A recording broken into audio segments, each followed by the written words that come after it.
Hi friends, welcome my channel. ఈరోజు బాదుషా చేసినప్పుడు చక్కెర పానకం మిగిలిపోయిందండి. ఆ పానకంతో ఏం చేయాలని ఆలోచించాను.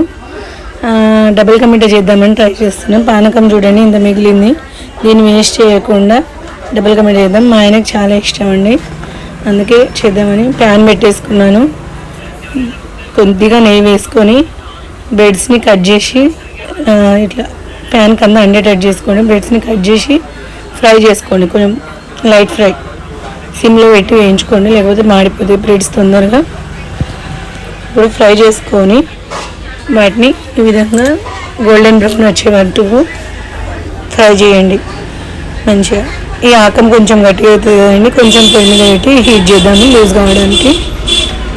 చల్లగా ఉంది కదా వెదరు, అందుకని ఇంకొన్ని బ్రెడ్స్ని కూడా ఫ్రై చేసుకుంటున్నా. ఆకమ్స్ సరిపోయేంత బ్రెడ్స్ వేయించుకొని పెట్టుకుంటున్నా. చూడండి బ్రెడ్స్ గోలిపోయినాయండి, మంచి కలర్ వచ్చినాయి.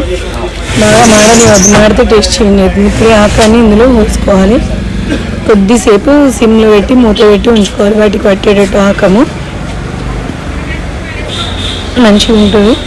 చూడండి ఇప్పుడు దీన్ని కొంచెం దగ్గరగా మూత పెట్టేసుకుందాము.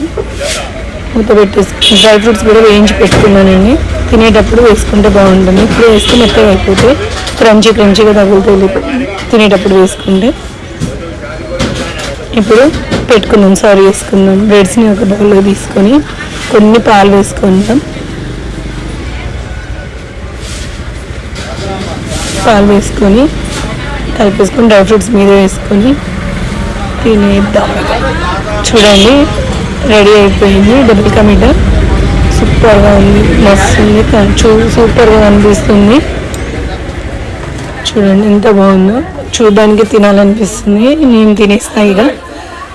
చాలా హాట్గా ఉంది, టేస్ట్ చూసి చెప్దామని తింటున్నా. వావ్, సూపర్ ఎమ్మి ఉంది అండి, మస్తు ఉంది. ఆ డ్రై ఫ్రూట్స్ ఇట్లా తగులుతున్నాయి. ఈ వీడియో కనుక మీకు నచ్చినట్లయితే లైక్ చేయండి, షేర్ చేయండి, సబ్స్క్రైబ్ చేయండి. Thank you for watching.